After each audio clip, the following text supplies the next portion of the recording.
बसंती लारिया जी मेहरौनी विधानसभा से प्रत्याशी होंगी और अचानक से टिकट नहीं मिला। मनोहर लाल पंथ जी ने जो विकास कार्य किए हैं पिछले सालों में, उनको 10 में से कितने अंक देंगे आप? आपको नहीं लगता है कि भारतीय जनता पार्टी रोजगार देने में कहीं ना कहीं फेल हो रही है? बालाबेट में जब हमारी टीम पहुंची तो वहाँ पे पानी की बहुत बड़ी समस्या है।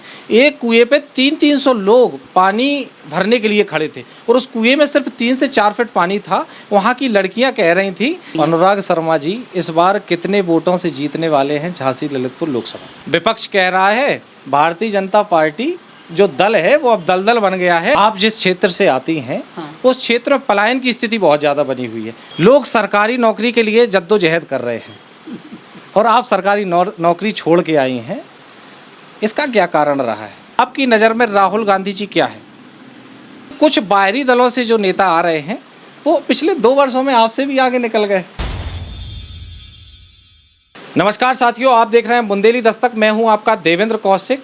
इस समय हम मौजूद हैं ललितपुर जनपद के बिरधा में और आज के हमारे मेहमान हैं भारतीय जनता पार्टी की जिला उपाध्यक्ष बसंती लारिया जी, जो कि अभी चुनाव यात्रा करके आ रही हैं। आपका बहुत बहुत स्वागत है हमारे स्टूडियो में। नमस्कार भैया, बहुत बहुत धन्यवाद और आपने मुझे बुलाया, इसके लिए मैं आपका बहुत बहुत आभार व्यक्त करती हूं। और इस चुनावी माहौल से मैं लौट कर आ रही हूं और इसमें आपका जो सहयोग है इसके लिए भी मैं बहुत बहुत आभार व्यक्त करती हूं आपका। कैसा माहौल दिखाई दे रहा है? 2024 का बिगुल बज गया है, नामांकन हो गए हैं। भारतीय जनता पार्टी ने अनुराग शर्मा जी को अपना प्रत्याशी बनाया है। वहां आपके विपक्ष में इंडिया गठबंधन से प्रदीप जैन आदित्य जी हैं, जो कि पूर्व में मंत्री रहे हैं। लोग कह रहे हैं कांटे की टक्कर है। कैसा लग रहा है आपको? भैया, लगातार हम लोग क्षेत्र में काम कर रहे हैं। एक सबसे अच्छी भाजपा की एक नीति इतनी अच्छी है कि वो कभी कार्यकर्ताओं को बैठने नहीं देती और हमें कभी भी एंड टाइम पे हम काम कर रहे हैं। लेकिन हर जगह फूल के सिवाय मैंने अभी बालाबेट के मार्केट में मैं सबसे जनसंपर्क कर रही थी। मैंने वहाँ के एक एक बूढ़े व्यक्ति से लेके बच्चे तक से मैंने पूछा कि बेटा आपको फूल पे क्या लगे, आप परेशान क्यों हो रही? यहाँ तो सारे लोग जो है फूल को देने वाले हैं। तो ये निश्चित है कि यहाँ पर विपक्ष कितना भी कुछ कर ले, किसी को भी लाए, ये मोदी का टाइम है और मोदी को वोट जाने वाला है और 400 पार होने वाला है। क्या लगता है, मोदी जी चुनाव लड़ रहे हैं, अनुराग शर्मा जी चुनाव लड़ रहे हैं? अच्छा, एक चीज़ बताइए, परिवार में अभिभावक बड़ा होता है तो वो तो हमारी पार्टी के अभिभावक है, तो निश्चित है उनका नाम तो आना है। जनता कह रही है अनुराग शर्मा जी को कभी देखा ही नहीं है क्षेत्र में। वो तो व्यापारी हैं और चुनाव में आते हैं फिर वापस आते ही नहीं है क्षेत्र में। अच्छा, आने वाले समय में आप ये पूछ लेना कि जैसे जो अभी आप जिन प्रत्याशी का नाम आप ले रहे थे, क्या उनको कितने लोग जानते हैं? लोग कुछ गिने चुने उनका नाम लेते हैं। शायद शर्मा जी को तो एक एक बच्चे ने देखा होगा, क्योंकि ऐसा नहीं है, हर जन चौपाल में, हर एक व्यक्ति के सुख दुख में हमेशा वो लोगों के साथ खड़े रहे हैं। कभी ऐसा नहीं होगा, कभी फ़ोन लगा के देख लेना, कभी आपको ये महसूस नहीं होगा कि उनकी एक घंटी के बाद वो बैक कॉल ना करे। तो एक प्रतिनिधि की एक सबसे अच्छी अच्छाई है कि वो अपने कार्यकर्ता का फ़ोन उठा ले। 2022 में विधानसभा का चुनाव चल रहा था, आपका नाम बहुत चर्चा में आया कि बसंती लारिया जी मेहरौनी विधानसभा से प्रत्याशी होंगी और अचानक से टिकट नहीं मिला। इसमें क्या हुआ, कैसे हुआ? ये तो सब संगठन का निर्णय है, लेकिन उसके बाद मैं बोलूँगी संगठन ने जो भी निर्णय लिया उनके हिसाब से बहुत सही था। क्या है, उस समय लगातार जब अन्य दलों के लोग यहाँ से वहाँ जब जाने लगे तो पार्टी कुछ निर्णय नहीं ले पाई और उन्हें ये लगा कि अभी जो प्रत्याशी हैं हम उन्हीं को ही रखेंगे। इस कारण से शायद मेरा नहीं हो पाया। तो आगे हम लोग बसंती लारिया जी को कहाँ देखेंगे? एक विधायक के रूप में या सांसद के रूप में, या इससे आगे का सफ़र तय करने वाले? देखिए, मैं पार्टी की कार्यकर्ता हूँ और लगातार मुझे पार्टी का काम करना है। संगठन मुझे जो दायित्व देगा मैं लगातार काम करती हूँ। अगर मिलता है तो ये मेरा सौभाग्य, और नहीं भी मिलता तो मैं कार्यकर्ता के रूप में मैंने पार्टी के साथ काम किया है और जीवन भर करती रहूँगी। सुना ये है कि बसंती लारिया जी गवर्नमेंट जॉब कर रही थी और राजनीति में एंट्री कैसे हुई? सुना ये भी है कि परिवार में कोई ऐसा भी है जो विधायक है। मैं ये समझिए कि मेरे परिवार में मेरे जेठ जी 4 बार से सिटिंग एमएलए हैं और 1990 से मेरे परिवार में भाजपा की राजनीति है, लेकिन मैं ललितपुर की बेटी हूँ। शादी मेरी सागर में हुई, लेकिन मैं पूरे टाइम ललितपुर से जुड़ी रही, क्योंकि मेरी नौकरी यहीं पे हुई, मेरी एजुकेशन, और मैं अपने परिवार, अपने पिता के घर ज़्यादा रही हूँ। उसके बाद जब मुझे गैस एजेंसी यहाँ पे मिली तो मैंने अपना घर ही यहाँ बना लिया। तो सागर, हाँ, जब कोई त्यौहार होता मैं जाती हूँ। तो मेरा परिवार जो है भाजपा से जुड़ा रहा, तो मुझे भी लगा कि यहाँ पे मुझे भी पार्टी के लिए कुछ करना चाहिए, तो मैं कार्यकर्ता के रूप में यहाँ भी काम कर रही हूँ। आपको नहीं लगता है कि भारतीय जनता पार्टी रोजगार देने में कहीं ना कहीं फेल हो रही है? ये बताइए, 1947 के बाद आपने देखा होगा, जहाँ 40 करोड़ की जनसंख्या से हम 140 करोड़ पर आ गए हैं। दिनों दिन जनसंख्या बढ़ती जा रही, स्कूल इतने ज़्यादा खुल रहे, बच्चे पढ़ रहे। तो आप ये बताइए कि हम ज़मीन तो उतनी ही है ना, अब हम खुद बढ़ते जा रहे, तो वो ज़मीन तो थोड़ी सी कम पड़ेगी। लेकिन हाँ, ये ज़रूर है, रोज़गार के साधन लगातार भारतीय जनता पार्टी ने लोगों को जोड़ने का काम किया। ये बताइए, वो स्टार्टअप योजना के तहत हर घर में एक रोज़गार देने का काम कर रहे, महिलाओं के लिए समूह के माध्यम से उन्हें रोज़गार दे रही है। ये ज़रूरी नहीं कि व्यक्ति सिर्फ नौकरी पर सीमित रहे, उसके रोज़गार जब बढ़ रहे हैं तो निश्चित है कि उसके घर में कोई कमी नहीं। जब रोजगार की बात आती है तो आप दैनिक मजदूरी करने वालों को भी आप रोजगार में गिनती करा देते हैं उनकी, कि जो दैनिक मजदूरी कर रहे हैं 300-400 रुपए के लिए, उनको भी आप कहते हैं कि हमने रोजगार दे दिया है। तो आप ये क्या ये सही है क्या? आप ये बताइए, क्या इतने सेक्टर बढ़ गए हैं? क्या इतनी नौकरियां निकलेंगी? भाई, हर एक व्यक्ति को अपना परिवार का पालन पोषण करना है, तो सरकार जब आपको खुद ही मालिक बना रही है, खुद के रोजगार दे रही है, तो आप मालिक बनना पसंद करेंगे कि नौकर बनना? भारतीय जनता पार्टी ने कुछ ऐसी पार्टियों से भी गठबंधन कर लिया है कि उनके सांसद के ऊपर आरोप लग रहा है कि उनके कई वीडियोस वायरल, 200 वीडियो वायरल हो रहे हैं, और भारतीय जनता पार्टी उनके ऊपर कोई कदम भी नहीं उठा रही है, कोई स्टेटमेंट भी नहीं आ रहा है। देखिए, पार्टी का निर्णय है, उसके अनुसार उसमें मैं कुछ नहीं कहूँ, लेकिन ये ज़रूर कहूँगी कि निश्चित है, पार्टी जो सोचती है बहुत अच्छा सोचती है। अब उन्हें देखो, लोगों के वोट निश्चित है कि वो वोट बैंक तो अपना लाएंगे। वो आए हैं, अपनी स्वेच्छा से आए हैं, पार्टी सबका स्वागत करती है, उनके लिए किसी से कोई ऐसा भेदभाव नहीं है। जो उनकी पार्टी में है वो इनका परिवार का सदस्य है, वो पार्टी के लिए काम कर रहे हैं। तो इस पे मैं इतना ही कहना चाहूँगी। आज आप बालावेट से भारतीय जनता पार्टी के कार्यालय का उद्घाटन करके आ रही हैं। बालावेट में जब हमारी टीम पहुंची तो वहाँ पे पानी की बहुत बड़ी समस्या है। एक कुएं पे 300-300 लोग पानी भरने के लिए खड़े थे, और उस कुएं में सिर्फ 3 से 4 फीट पानी था। वहाँ की लड़कियाँ कह रही थी कि हम लोग पढ़ाई नहीं कर पा रहे हैं, पानी भरें या पढ़ाई करें। जब वहाँ की छोटे छोटे बच्चों को मैंने देखा जिनकी उम्र 8 साल है, और वो नंगे पैरों उस कुएं पर पानी भरने जाते हैं, तो क्या सरकार इन सब चीज़ों को ख़त्म करने में फेल हो रही है क्या? नहीं, ऐसा नहीं है। लगातार पार्टी जो है, आपने देखा होगा, हर एक गांव में पानी की लाइन बिछ चुकी है, और बहुत से गांव में पानी पहुंच चुका है। अब बालाबेट की अगर स्थिति देखी जाए तो आपने धरातल देखा होगा कि यहाँ समतल है और वहाँ पे पथरीला है, तो कुछ लाइन बिछने में कुछ प्रॉब्लम के कारण जो है पानी वहाँ नहीं पहुँच पा रहा, लेकिन वहाँ पानी बहुत जल्द पहुँच जाएगा। और अभी जो है टैंकर से पानी पहुँचाया जा रहा है। वहाँ पे कुछ कारण हो सकते कि कोई ऐसा एरिया हो जहाँ पे टैंकर नहीं पहुँच पाया हो, लेकिन ऐसा नहीं है। पार्टी ने पूरा ही गांव के लोगों के लिए पूरी समस्याओं का निदान करने के लिए घर घर जल पहुंचाने का काम किया है, और जहां नहीं पहुंचा वहां भी जल्द पहुंचे। आपकी पार्टी पिछले 10 सालों से सत्ता में है। आपने बहुत समय से भारतीय जनता पार्टी की आप राजनीति कर रही हैं, संगठन में कई पदों पे आप रहें, लेकिन कुछ बाहरी दलों से जो नेता आ रहे हैं वो पिछले 2 वर्षों में आपसे भी आगे निकल गए। आपको कहाँ आगे दिखते हैं, मुझे ये बताइए। हाँ, मंच पे बैठे देखने से देखिए वो आगे नहीं निकलते हैं। जब तक पार्टी उन पे कोई निर्णय नहीं लेती है या उन्हें कोई ऐसा दायित्व नहीं देती है, तो हम ये नहीं कह सकते, क्योंकि कुछ लोगों की ऐसी आदत होती है। मैं किसी की बुराई नहीं कर रहे, एक नेचर में होता कि जैसे मान लो हम अन्य पार्टी में एक अच्छे पद पर रहे तो हम उम्मीद ये करते, पार्टी उनका सम्मान करती है, लेकिन वो पार्टी का निर्णय है, पार्टी निर्णय लेगी। लेकिन जब तक किसी को कोई दायित्व नहीं मिलता तो हम ये आकलन नहीं कर सकते। विपक्ष कह रहा है भारतीय जनता पार्टी जो दल है वो अब दलदल बन गया है। दूसरी पार्टियों के जो भ्रष्टाचारी नेता आ रहे हैं वो भारतीय जनता पार्टी की बॉसिंग मशीन में साफ होके बिल्कुल क्लीन हो जाते हैं। उनको एक पट्टी पहना दी जाती है भगवा रंग की, और वो क्लीन हो जाते हैं, उनके सारे दोष मुक्त हो जाते हैं। भाई अब वो विपक्ष है, विपक्ष तो कुछ भी कह सकता है, मगर ऐसा नहीं है। पार्टी देखिए हर मुद्दे पे काम कर रही है। उसने किस मुद्दे पे काम नहीं किया? कभी हमने ये नहीं सोचा था कि हमारे ललितपुर में मेडिकल कॉलेज बनेगा, कभी हमने ये नहीं सोचा था कि यहाँ पे ड्रग फार्म आएगा, हमने कभी नहीं सोचा था कि यहाँ पे एयरपोर्ट भी बनेगा। तो निश्चित है पार्टी लगातार काम कर रही है, उन्हें बड़े काम से स्टार्टिंग की है, और निश्चित है कि आने वाले समय में ये छोटे छोटे जो हम समस्याएं लेकर बैठे हैं ये भी बहुत जल्दी पूरी होने वाली हैं। आप जिस क्षेत्र से आती हैं, हाँ। उस क्षेत्र में पलायन की स्थिति बहुत ज़्यादा बनी हुई है। यहाँ से कई प्रदेशों में प्रतिदिन बसें भर के जाती हैं, मतलब वहाँ रोजगार के लिए लोग जाते हैं। इसको दूर कैसे कर रही है आपकी पार्टी?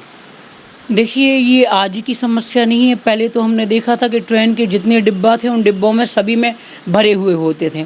अब क्या है, कुछ जैसे मान लो कुछ लोगों की समस्या है, वो मज़दूरी करते हैं, उन्हें कभी कहीं कहीं ऐसा लगता है कि उनकी मज़दूरी वहाँ दुगनी मिलती है। ऐसा नहीं है कि ललितपुर में मज़दूरी नहीं है, वो यहाँ भी काम कर दे, लेकिन कुछ लालच की वजह से और कुछ ऐसे ठेकेदार हैं जो वहाँ उन्हें लालच दे के ले जाते। लेकिन आने वाले समय में ऐसी कुछ यहाँ पे व्यापार की व्यवस्था होगी या उद्योग लगेंगे तो निश्चित है ये पलायन भी जल्दी बंद हो जाएगा। महिलाओं को रोजगार देने के लिए आपकी पार्टी क्या कदम उठा रही है? देखिए मेरे ये अगर सरकार लगातार जो है महिलाओं पे काम कर रही है, आपने देखा होगा हर गांव में समूह के माध्यम से उन्हें रोजगार के लिए जोड़ा जा रहा है, उन्हें प्रशिक्षित किया जा रहा है। आपने देखा होगा ड्रोन कैमरा भी दिए जा रहे हैं, महिलाओं से LED बल्ब बनवाए जा रहे हैं। तो ऐसा कोई भी कार्य नहीं है जो महिलाएं नहीं कर रही हैं, उन्हें छोटे छोटे कार्यों से रोजगार से जोड़ा जा रहा है, और निश्चित है आने वाले समय में महिलाएँ शायद बहुत आगे होंगी। झांसी ललितपुर लोकसभा क्षेत्र से जो सांसद हैं अनुराग शर्मा जी, उनके ऊपर एक और आरोप लग रहा है कि सांसद जी जब भी क्षेत्र में आए हैं उनके चारों तरफ एक ऐसी टीम लगी हुई है कि वो उनको चारों तरफ से जकड़ लेती है, और मूल कार्यकर्ता है वो उनसे मिल ही नहीं पाता है। अब ये तो देखो विपक्ष या अन्य लोगों को ऐसा लगता होगा, लेकिन ऐसा नहीं है। हमेशा उनके साथ जो है अच्छे लोग लगे हुए हैं, और उनके एक लोकप्रियता इतनी ज़्यादा है कि जैसे ही उनको ऐसा लगता है तो वो वहाँ पहुँच जाते हैं, उनको कोई रोक तो नहीं सकता। लेकिन वो हमेशा कार्यकर्ता से मिलते हैं, हमारे मंडल अध्यक्षों से लगातार संपर्क करते हैं, उनकी टीम के साथ घूमते हैं। और देखिए हर पार्टी में जब कोई जनप्रतिनिधि किसी के बनता है तो कुछ ना कुछ लोग ऐसे होते हैं जो हमेशा उनके साथ रहना चाहते, जबकि वो चाहते हैं कि सब जगह वो काम करें। तो ऐसा नहीं है, सब उनके बहुत प्रिय हैं और वो सबके साथ रहते हैं। फिर कहने के लिए तो बहुत सारी चीज़ें हैं जो निकलती रहती हैं। अनुराग शर्मा जी इस बार कितने वोटों से जीतने वाले हैं झांसी ललितपुर लोकसभा? इस बार जो है पिछली बार 3 लाख वोटों से वो जीते थे, इस बार जो है और ज़्यादा वोटों से जीतेंगे निश्चित है। क्योंकि आप ये बताइए विपक्ष बिल्कुल शिथिल पड़ा हुआ है। आप जब हम यहाँ पे इतने गांव करके इधर आ गए, आपको कभी ऐसी महिलाओं की कोई पार्टी की कोई जनप्रतिनिधि कोई दिखे जिनसे आपकी बात हुई वो इतना मेहनत? क्योंकि भारतीय जनता पार्टी का एक एक कार्यकर्ता बूथ लेवल से लेके पन्ना प्रमुख हर व्यक्ति अपनी अपनी गली कूचे में लगा है, एक एक घर जा रहा है। मुझे बताइए जो मेहनत अगर भारतीय जनता पार्टी के कार्यकर्ता करते, क्या वो अन्य दलों के करते हैं क्या? आपका संगठन बड़ा मजबूत है, पन्ना प्रमुख तक, मतलब घर का भी प्रमुख बना दिया। अगर घर में कई लोग हैं तो उनमें भी एक व्यक्ति प्रमुख है भारतीय जनता पार्टी। तो भाई यही तो पार्टी की नीति है, इसी पे काम कर रही है। इसीलिए हम कह रहे हैं 400 पार, क्योंकि हमारा हर एक कार्यकर्ता ही हमारी रीढ़ की हड्डी है। वो अपने क्षेत्र में इतना काम करता है कि मोदी जी तो कर ही रहे हैं, लेकिन हमारा कार्यकर्ता सर्वोपरि है। उसी के कारण हम जीत रहे हैं, चाहे वो बूथ अध्यक्ष हो, पन्ना प्रमुख हो, उनके लिए ही हम बहुत बहुत आभार व्यक्त करती। उनके वजह से हमारी पार्टी आज एक वैभव की तरफ पहुंची है। आपको नहीं लगता है कि आपकी सरकार में भ्रष्टाचार बढ़ गया है और अफसरशाही जो है वो बेलगाम हो चुकी है? अधिकारी जो हैं वो नेताओं की बात नहीं सुन रहे हैं। नहीं, ऐसा नहीं है। एक्चुअल में क्या है, हमारे पार्टी के जो कहना वैसी वाली एक नीति नहीं है कि जो सपा सरकार में हम दबंगियों के साथ किसी भी गरेवान तक पहुंच जाते थे। हम लोग बड़े सभ्य हैं और किसी भी अधिकारी को उसके एक दायरे में रह के काम करवाना चाहते हैं। ऐसा नहीं है, ये तो लोगों की सोच बन गई है कि भ्रष्टाचार बढ़ गया है। ये बताइए अभी किसकी ज़मीन पे कब्जा हो रहा है और किसका काम नहीं हो रहा? हर व्यक्ति का काम हो रहा है। ये तो फिर बातें हैं, बातें तो हमेशा बनती रहती हैं। लोग सरकारी नौकरी के लिए जद्दोजहद कर रहे हैं और आप सरकारी नौकरी छोड़ के आई हैं, इसका क्या कारण रहा है? भैया वैसे मैं बता दूं, मैंने 3 नौकरी मैंने छोड़ी हैं और शायद मेरी किस्मत में नौकरी नहीं है, लेकिन मुझे खुशी इस बात की है कि मैंने नौकरी छोड़ने के बाद शायद मेरी वजह से किसी और को नौकरी मिली होगी। मैं रोज़गार से जुड़ गई हूँ और मैं जो है भारत गैस एजेंसी की प्रोपराइटर हूँ और मुझे एजेंसी मिलने के बाद जो है मैंने नौकरी से रिज़ाइन कर दिया है और उसमें खैर तनख्वाह अच्छी थी। लोग मुझसे यही सवाल करते कि बहन जी आपको नौकरी नहीं छोड़नी चाहिए, लेकिन मैं नौकरी छोड़ने के बाद बहुत संतुष्ट हूँ और मैं कम से कम 10 लोगों को रोज़गार दिए हूँ। ये मेरा सौभाग्य है कि मेरे कारण कम से कम 10 लोग रोज़गार से जुड़े हैं, ये मुझे ज़्यादा बड़ी चीज़ लगती है। 2022 में तो टिकट मिलने से रह गया था, तो आगे क्या 2027 में हम लोग इस विधानसभा में आपको प्रत्याशी के रूप में देखेंगे क्या? देखिए ये आने वाले समय बताएगा। मैं एक अच्छी कार्यकर्ता की तरह मैं काम कर रही हूँ और संगठन से मुझे उम्मीद है कि वो महिला के लिए जब 33% आरक्षण निश्चित कर दिया तो मुझे एक बार एक अवसर प्राप्त होगा और निश्चित है अगर मुझे ये सौभाग्य मिला तो एक बार मैं फिर आपके पास आऊँगी। अब हम अपने बुंदेली दस्तक चैनल का एक फ्री फायर राउंड प्रारंभ कर रहे हैं, जिसमें हम आपसे एक सवाल पूछेंगे, एक शब्द में आपको जवाब देना होगा। आपकी नज़र में प्रियंका गांधी जी क्या है? प्रियंका गांधी एक अच्छी लीडर हैं और वो मैं काम कर रही हैं और ये नहीं कह सकते कि हाँ बहुत अच्छा, लेकिन ठीक है। आपकी नज़र में अखिलेश यादव क्या है? अखिलेश यादव ने ये समझ लो पार्टी खा ली है। आपकी नज़र में योगी आदित्यनाथ क्या है? वो एक बहुत ही अच्छे लीडर हैं जो भारतीय जनता पार्टी क्या हिंदुत्व के साथ लेकर हर एक व्यक्ति के सुख दुख के साथ खड़े हैं। मायावती जी? मायावती जी अच्छी लीडर हैं। ममता बनर्जी जी? ममता बनर्जी की मैं उतना तो नहीं, लेकिन हाँ वो एक लीडर हैं, लेकिन फिर भी वो उतना अच्छा काम नहीं कर रही हैं जो भारतीय जनता पार्टी ने किया है। आपकी नज़र में भारतीय जनता पार्टी में सबसे ज़्यादा ईमानदार नेता कौन है? मोदी जी। आपकी नज़र में वर्तमान में पूरे भारत में सबसे अच्छा मुख्यमंत्री कौन है? योगी आदित्यनाथ। दलितों के बीच में सरकार क्या अपनी योजनाओं को पहुंचा पा रही है, उनका लाभ दिला पा रही है क्या, और कितने % वोट मिलने का आसार है इस बार? सबसे पहले तो मैं ये बताऊं कि शायद भारतीय जनता पार्टी या कहना चाहिए भाजपा की सरकार में जितना लाभ दलित का ये समाज में जो भी वर्ग के लोग रह रहे हैं, चाहे वो मुस्लिम हो, दलित हो, पिछड़ा हो, हर एक व्यक्ति के पास जो है उनकी योजनाओं के लाभ पहुंच रहे हों। आपने देखा होगा कि सबसे पहले उन्हें उज्ज्वला योजना जो स्टार्ट की तो हर महिला के घर गैस कनेक्शन पहुंचाया है। हमने कभी नहीं सोचा था कि ऐसे इजीली हमें कनेक्शन प्राप्त होंगे। पहले नंबर लगाए जाते थे, अब हमें बुलाना पड़ता है कि भाई आपका कनेक्शन बन गया है और आप कनेक्शन ले जाओ। तो ऐसा नहीं है, हर योजना कभी हमने नहीं, जैसे मान लो आप अन्य सरकारों में देखो उन्हें आवास बना दिए, आवास में इतनी ज़्यादा गंदगी बढ़ गई है, वहाँ पे कोई साफ़ सफाई की सुविधा नहीं है। तो सबसे पहले जो प्रधानमंत्री आवास योजना जो स्टार्ट की तो उनको खुद ही घर बनाकर जो मिल रहा है, तो आदमी जब खुद का होता है उस हिसाब से लगता है उन्हें सुंदर साफ स्वच्छ देखने में। हमें गलियों में अच्छा लगता है जब पक्के घर देखते हैं, अब वो झोपड़ियाँ ख़त्म हो गई। तो ऐसा नहीं, हर योजना से उनको लाभ पहुंच रहा है। सिलेंडर तो आपकी सरकार ने दिए हैं, घर घर में सिलेंडर पहुंच गया है, लेकिन सिलेंडर कितना महंगा हो गया है। 300 रुपये में जब सिलेंडर आता था तो भारतीय जनता पार्टी की कई महिला नेत्री सिलेंडर को सर पे उठा लेती थी और कहती थी कि बहुत महंगाई है। अब 1100 रुपये में वही सिलेंडर मिल रहा है, तो आप लोग बिल्कुल शांत नहीं। आप ये बताइए 2 साल हमारे ऐसे कोरोना काल में ख़राब चले गए, जिसके कारण जो है रोज़गार की स्थिति बहुत ख़राब हो गई। हमें आय के कुछ स्रोत भी चाहिए, तो निश्चित है कि हर एक उसमें टैक्स बढ़ा है। तो ये अभी वर्तमान में जब रोज़गार अच्छी स्थिति में आ गया तो अभी कम हो गए, तो ऐसा नहीं है। सरकार अपनी से बहुत अच्छा काम कर रही है और अभी है, और आने वाले समय में इसके और रेट कम हो जाएंगे, क्योंकि कोरोना काल की स्थिति को सुधार लाने के लिए कुछ जगहों पे कुछ चीज़ों के रेट बढ़े हैं।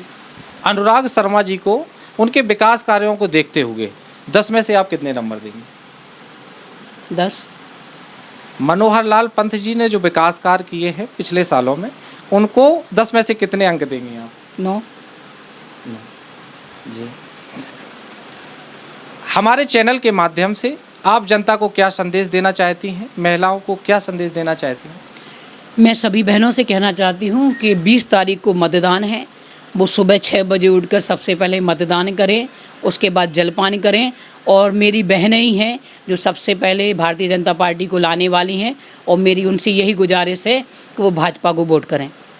बहुत बहुत धन्यवाद। ये थी भारतीय जनता पार्टी की जिला उपाध्यक्ष बसंती लारिया जी। अपनी मधुर भाषा से हमारे कठिन सवालों का जवाब दिया। जनता बहुत आस कर रही थी, उनके सवालों का जवाब देने का प्रयास किया है। बहुत बहुत धन्यवाद आपका। बहुत बहुत शुभकामनाएं। अगली बार जब मुलाकात हो तो आप एक विधायक बने। धन्यवाद भैया। ऐसी आशा करती हूँ कि आपकी जो दुआएं हैं निश्चित है भविष्य में मिलूंगी, लेकिन एक कार्यकर्ता की तरह हमेशा आपसे मिलने होगा। और हमेशा मैं चाहूँगी कि आप ऐसे ही हम लोगों को अपने चैनल के माध्यम से हम लोग को बात करने का एक मौका मिलता है, हम भी कुछ सीखते हैं। निश्चित है आप और बहनों के इंटरव्यू लेंगे। बहुत बहुत धन्यवाद।